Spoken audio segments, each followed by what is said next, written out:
Welcome back to Logical Republican, and welcome to Union Square in downtown San Francisco. It's a gloomy, overcast day in the upper 50s here, which is kind of typical for this time of year.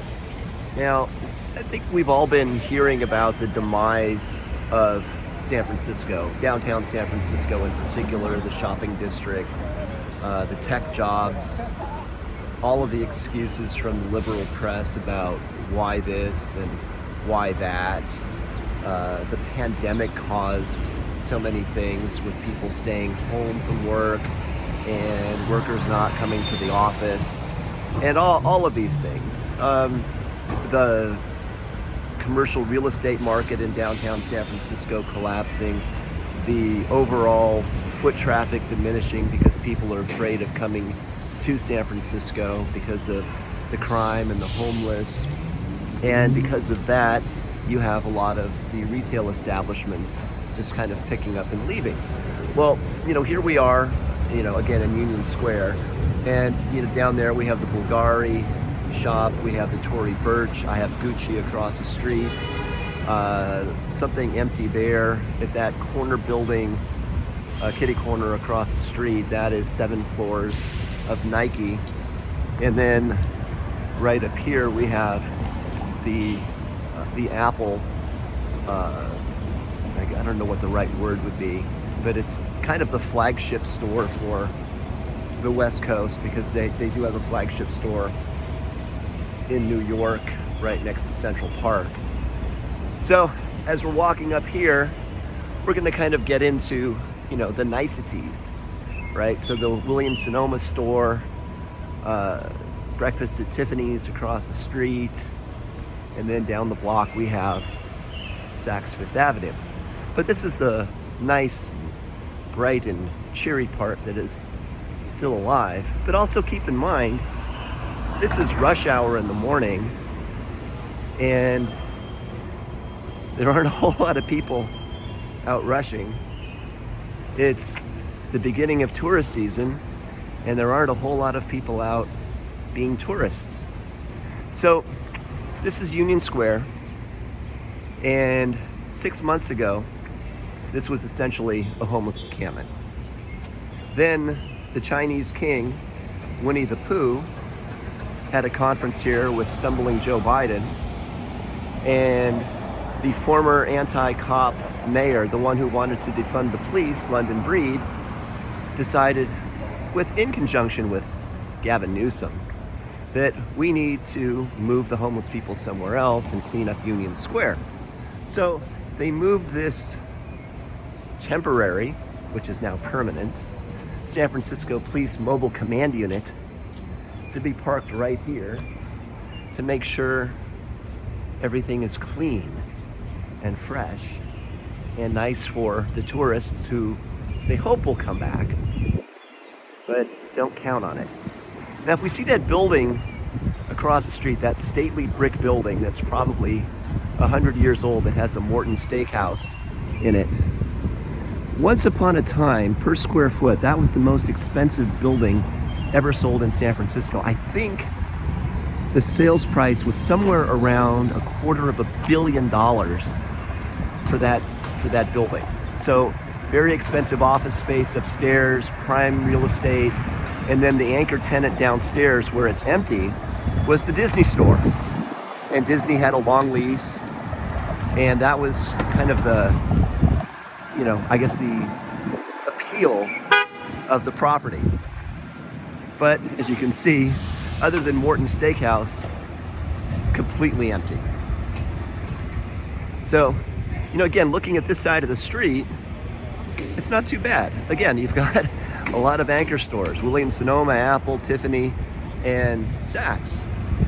And across the street here, we have the world-famous St. Francis Hotel, which I don't know what the occupancy rate is of the hotel, but the main door where they used to have the taxi stand and the doorman is blocked off, and the prime real estate at the corner of Geary and Powell is boarded up, and very available. So this is Union Square, the retail hub of San Francisco, and some might even say the retail hub of the West Coast. Where are you going shopping? We're going to Union Square. Okay. So across the street, we have Macys. Beautiful buildings. The white building there used to be Magnon's years and years ago, but this really started to go to hell probably 2 years ago, maybe, where that Louis Vuitton store was the victim of a smash and grab, and they came in and they did a massive break-in and stole, I don't know, $250,000 worth of Louis Vuitton stuff. I don't know if they ever recovered it. I don't know if they ever caught the people, but that was kind of the beginning of the end for Union Square. And it just started going downhill and downhill from there. But as you look around today, it's sanitized, it's clean. There are no tents. There are no people shooting up. There are no crack pipes. There's nothing like that. They're trying. I don't know where they moved the homeless people to. I mean, the pigeons are still here dropping poop, but that's really about it. Now, here's the thing. Neiman Marcus is still there. Bulgaria is still there. But guess what? I don't know how many square feet, maybe 1 million square feet of Macys, top to bottom. Look at this. Look at these buildings. And keep in mind, these buildings, or at least the one across from me, goes all the way through to the other side. It's literally a city block deep and half a city block wide. And Macys is shutting this down, just gone. So, say what you will about them trying, but without the tourists, without the office workers, and without, I guess, law enforcement, why the heck would anybody want to come here? It's overpriced. The hotels aren't getting any cheaper. The St. Francis Hotel, I looked, is roughly $350 a night for a jail cell sized room. This is the Union Square parking garage, where the first hour is going to cost you $19 to park, $44 a day.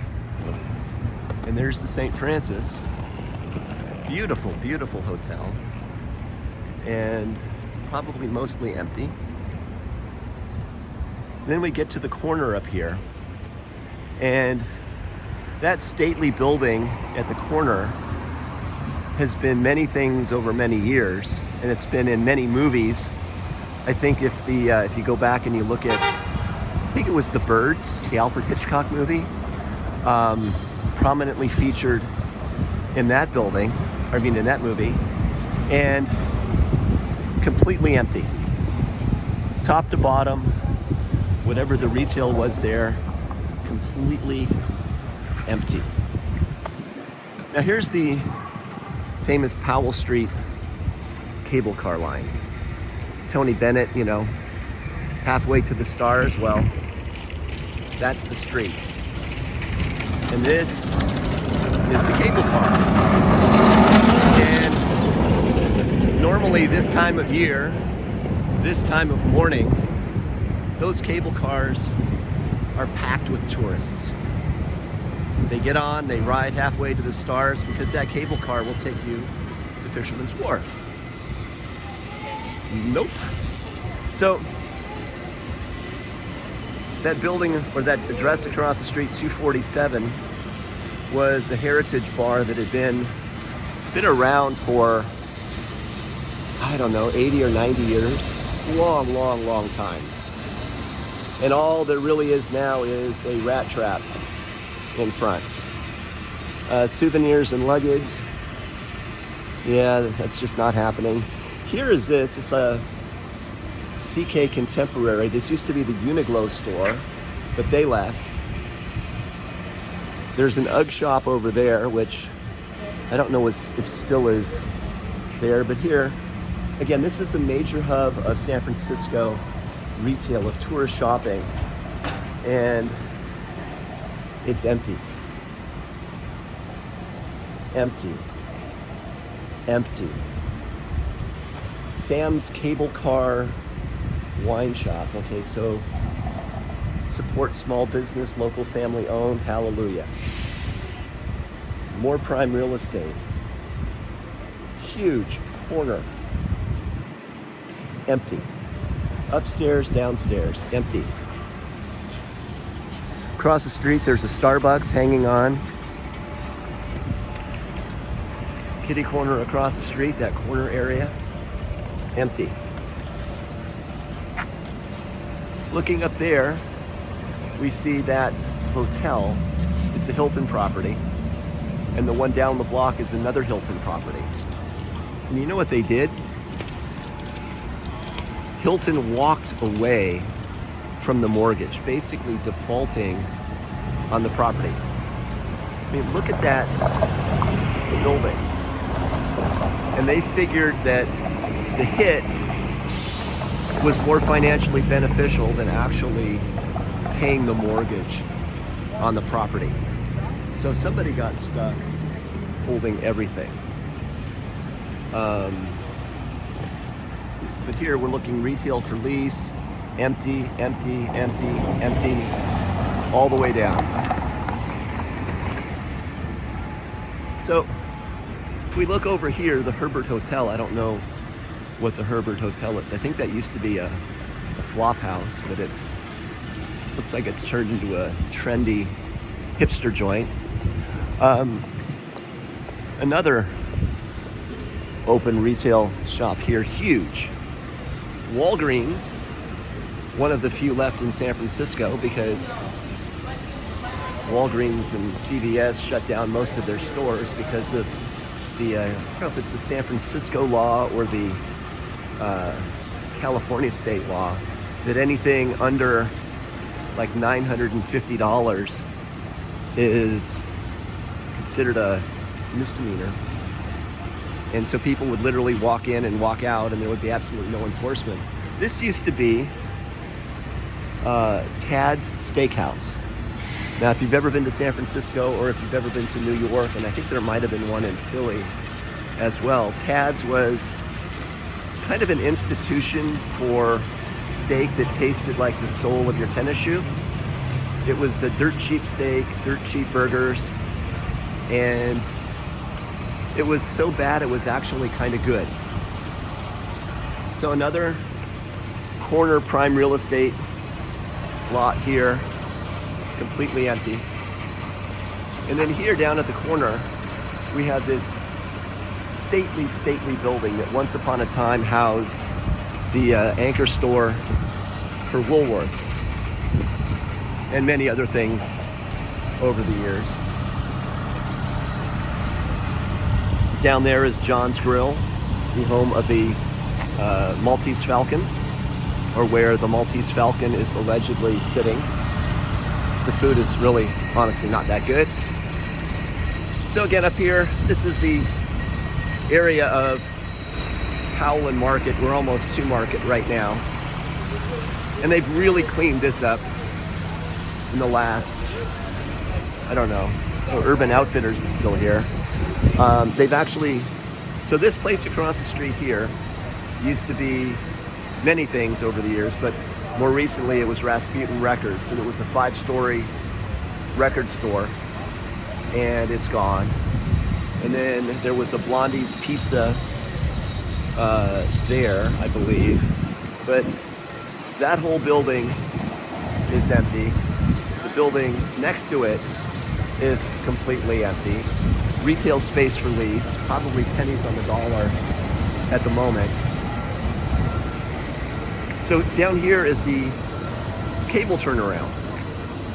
And this would be, if you went back 5 years from now, or 5 years ago, there would be a line of tourists wrapped around, willing to pay how much ever it is to get on a cable car. And there would be an equal number amount of hustlers trying to scam the tourists. So again, we've got more open retail space, literally all the way down the block. Nothing is occupied. There is a Sephora store over here, but literally nothing here is occupied. This corner building, once upon a time, I think was the Bank of America, its original occupants. And then it became the flagship store, the world flagship store, I believe, for the Gap. And it is empty. So this leads us to the San Francisco Center, which is this palatial shopping mall across the street. And this shopping mall was the first place in the world, I believe, to have a circular escalator going all the way from the basement all the way up. And there it is, the San Francisco Center up there. And the developers, the owners, the people that run the mall defaulted on the mortgage. And then Nordstrom, the biggest tenant who had the top 4 or 5 floors, decided to move out. Gone. So it is literally a shell of itself. The mayor, in her divine wisdom, suggested tearing this shopping center down and putting in a soccer field. Never mind that the city does not own the property, or that what the hell would a soccer field be doing in downtown San Francisco next to a Bloomingdale's, which is in of itself probably doomed. But this is the heart of downtown San Francisco on what would normally be, again, going back a number of years, a bustling morning. And now you have a smattering of locals going to work, guy across the street in his suit, the random tourist who's down here kind of exploring a little bit, guys going by on their scooters, a few homeless people here and there, and the BART station, again, the flagship station for the Bay Area rapid transit system. And you would go down there into the plaza, and that's where you would catch the subway if you wanted to go to Oakland or other parts of San Francisco or the greater Bay Area. And these are the infamous escalators that were continually being shut down because of poop getting caught in the gears. I kid you not, Google it. Poop in the escalator gears, and these were getting shut down over and over and over again. The bathrooms in the BART stations were always closed because they were under repair, because it would be either a drug dealer, drug user, a prostitute, homeless person, whatever, just absolutely destroying it. So this is downtown San Francisco, and if you read the liberal press that, oh, it's not as bad as it seems, well, okay, and then that'll be partially correct, because they have moved the homeless people out and about, and I will get to that and them later.